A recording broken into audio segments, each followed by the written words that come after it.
बंधुओं नमस्कार।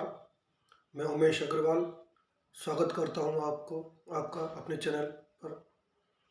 बंधुओं, आप सबको ज्ञात होगा, अभी 7 फरवरी को मैंने एक वीडियो डाला था अपने इसी चैनल पर, विश्व पर मंडराता हुआ भयानक खतरा, उससे कैसे बचें। तो उस वीडियो के अंदर मैंने विश्व के ऊपर आने वाले एक भयानक खतरे के बारे में सचेत किया था। उसमें मैंने 3 तत्वों के ऊपर ध्यान दिलाया था जो मनुष्य के किसी भी प्राणी के जीने के लिए अनिवार्य है। जल, शुद्ध जल, शुद्ध पीने योग्य जल, शुद्ध प्राणवायु और पौष्टिक भोजन। तो बंधुओं, मैंने इन तीनों चीज़ों के ऊपर पूरे विश्व में जो खतरा आने वाला है उसके प्रति सचेत किया था, उसका कारण भी बताया था। उस वीडियो का लिंक मैं इसमें डाल दूंगा, जिसने ना देखा हो उसको देख ले, समझ में आ जाएगा।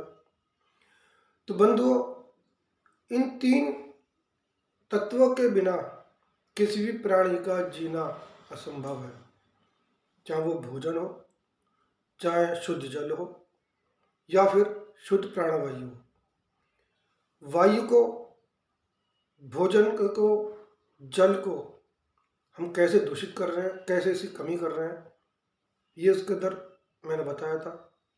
अब इसमें सबसे बड़ा उन्नत जो खतरा है, जिससे हम अपने प्रयासों से उस खतरे को टाल सकते हैं, उस विषय के ऊपर मैं आज चर्चा करूंगा।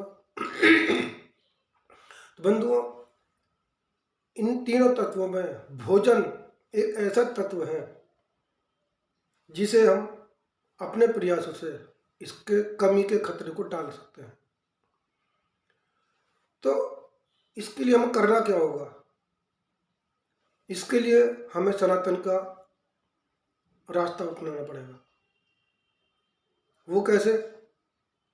भोजन के कमी को दूर करने के लिए आने वाले समय में खतरे को देखते हुए सबसे पहली बात तो हमें भोजन की बर्बादी दूर करनी होगी।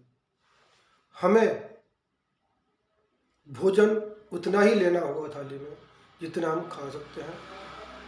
भोजन बिल्कुल भी, अन्न बिल्कुल भी बर्बाद ना हो, सबसे पहला काम यह है। अन्न की बर्बादी रुकेगी तो नैसर्गिक रूप से अन्न की बचत होगी और अन्न के भंडार में कमी नहीं होगी। नंबर 2, हम भोजन अपनी भूख से थोड़ा कम खाएं। यदि हमें 4 रोटी की भूख है तो हम 3 खाएं। वो 1 रोटी हमारी अन्न की बचत होगी। हम उसके बदले फलाहार, सब्जियां वगैरह का उपयोग ज़्यादा करें, क्योंकि ये शीघ्र समाप्त होने वाली चीज़ें, नष्ट होने वाली चीज़ें। अन्न कुछ समय तक सुरक्षित रखा जा सकता है। पहला बताया मैंने, भोजन की बर्बादी रोकनी पड़ेगी, अन्न की बर्बादी रोकनी पड़ेगी। दूसरा, भूख से कम खाना होगा, उसी में हमें संतुष्टि रखनी होगी ताकि हम आगे वाले खतरों से बच जाएं। तीसरा, जो सनातन का एक महत्वपूर्ण पहलू है, हमें उपवास रखना होगा। उपवास के एक नहीं अनेक फायदे हैं। केवल अन्न की बचत ही नहीं होगी, उससे आपका शारीरिक स्वास्थ्य सही होगा, आपका मानसिक बल बढ़ेगा, आत्मिक बल बढ़ेगा। ये तो डॉक्टर भी कहते हैं कि भोजन कम करोगे तो स्वस्थ रहोगे। अगर हम सप्ताह में 1 बार उपवास रखते हैं, उपवास के अंदर अन्न का त्याग करें और पूरे 24 घंटे में शाम को एक वक्त सब्जी और फलाहार के ऊपर निर्भर रहें, तो इससे भी हमारा अन्न की बचत होगी। एक व्यक्ति औसतन 250 ग्राम अन्न प्रतिदिन भोजन के रूप में लेता है, किसी भी रूप में लेता हो। अगर प्रति व्यक्ति 250 ग्राम अन्न का हम बचत करेंगे हर हफ्ते। पूरे साल में 52 दिन होते हैं, सॉरी 52 सप्ताह होते हैं। तो इस आधार पर लगभग 2 महीने का अन्न प्रति व्यक्ति बचा सकता है। जब 2 महीने का अन्न बचेगा तो आने वाले समय में जो भयानक कमी आने वाली है आएगी, ये तो निश्चित है, वक्त और परिस्थितियां बता रही हैं। तो बंधुओं, सनातन में उपवास का जो हिसाब रखा गया, उपवास रखने की एक विधि रखी गई थी, वो इसीलिए थी अन्न की बचत, शरीर के स्वास्थ्य की परिकल्पना करी गई थी और मानसिक और शारीरिक विकास, मानसिक बल, आत्मिक बल, जो लोग साधनाएं करते हैं वो भोजन का बहुत कम प्रयोग करते हैं, आपको पता होनी चाहिए। क्यों? क्योंकि भोजन, अन्न हमारे शरीर में आलस्य लाता है, शरीर को भारी करता है, पेट को भारी रखता है और शरीर और पेट भारी होने से हमारा आत्मबल घटता है।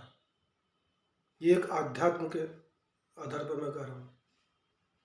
अब आपको करना क्या होगा, सप्ताह में किसी भी दिन जब आपकी इच्छा हो, नियम से 1 दिन का उपवास रखें।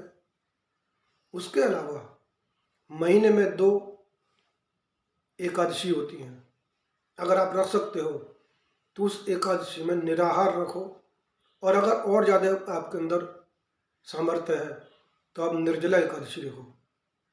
उससे आपको 2 फायदे होंगे। एक तो आपका स्वास्थ्य ठीक होगा।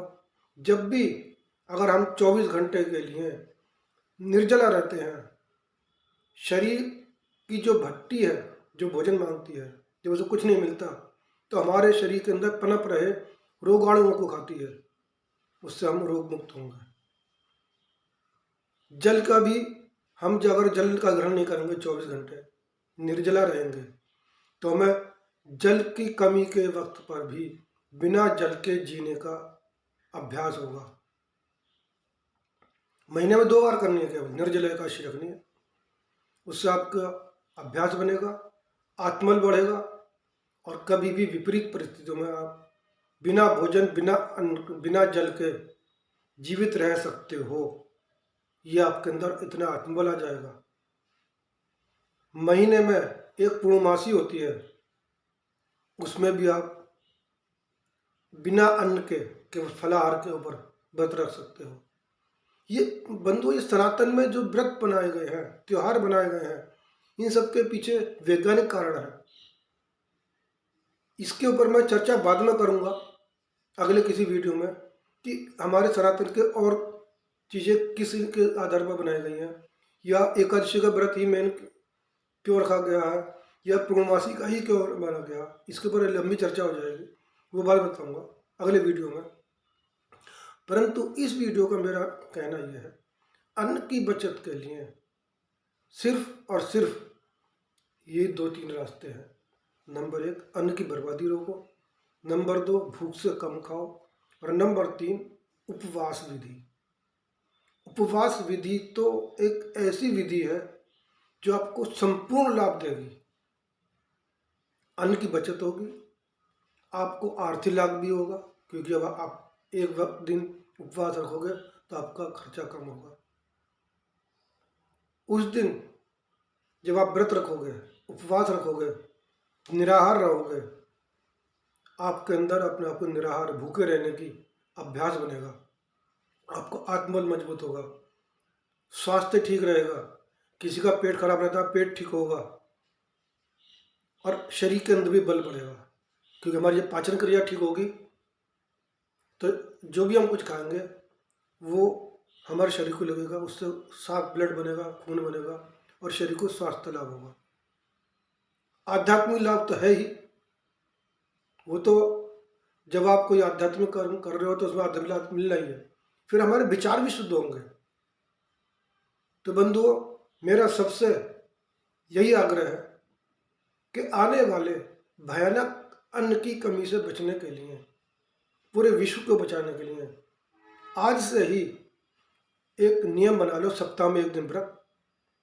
दोनों एकादशियों को निर्जला एकादशी और पूर्णमासी के दिन बिना अन्न का भोजन शाम को एक बार। अन्न में के बिना क्या है, आप सब्जियां खा सकते हो, फल खा सकते हो।